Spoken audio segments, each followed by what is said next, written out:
પ્રશ્નનો જવાબ આપો. તમે જે કન્ટેન્ટ બનાવી રહ્યા છો દિવસ રાત, તમને ખરેખર ખ્યાલ છે કે એ કન્ટેન્ટ તમારું કોણ જોશે? જો તમે કહેતા હોય કે મારા ગ્રાહક તો બધાય છે, તો સાંભળી લ્યો, તમારા ગ્રાહક કોઈ નથી ભાઈ. પર્સનલ બ્રાન્ડિંગ બને છે ફોકસથી.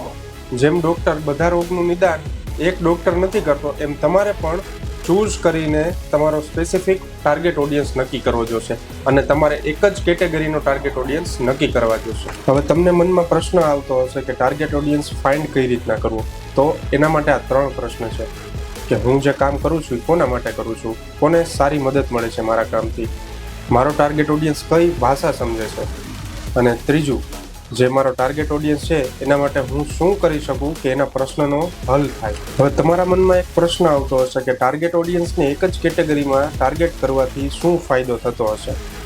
તો એમાં 2 ફાયદા છે. પહેલો ફાયદો એવો છે કે તમે જે કામ કરો છો, એક જ કેટેગરીમાં વર્ક કરો છો, એમાં તમે એક્સપર્ટ બનો છો અને એક્સપર્ટ બનીને તમે જે ટાર્ગેટ કરો છો તમારા ઓડિયન્સને, એ ઓડિયન્સના દિલમાં તમારી વાત ફટાફટ પહોંચે છે. બીજો ફાયદો, તમે જે એની મુશ્કેલીઓનું હલ કરો છો એટલે એના તમારા ઉપર ટ્રસ્ટ વધે છે. હવે ટ્રસ્ટમાં છે એ તમારો રિપીટ કસ્ટમર બની જશે.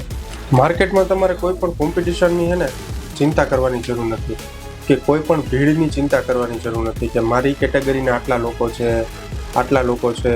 તમારે ખાલી એક સ્પેસિફિક ટાર્ગેટ કરવાનો છે, એક ઓડિયન્સનો. સ્પેસિફિક કેટેગરીઝમાં તમારે પોતાના પર્સનલ બ્રાન્ડિંગના વિડીયોઝ બનાવવાના છે, જેથી કસ્ટમરનો ટ્રસ્ટ વધશે અને તમારી પાસે તમારો બિઝનેસ ગ્રો પણ થશે ને તમારી પાસે નવા કસ્ટમર પણ આવશે.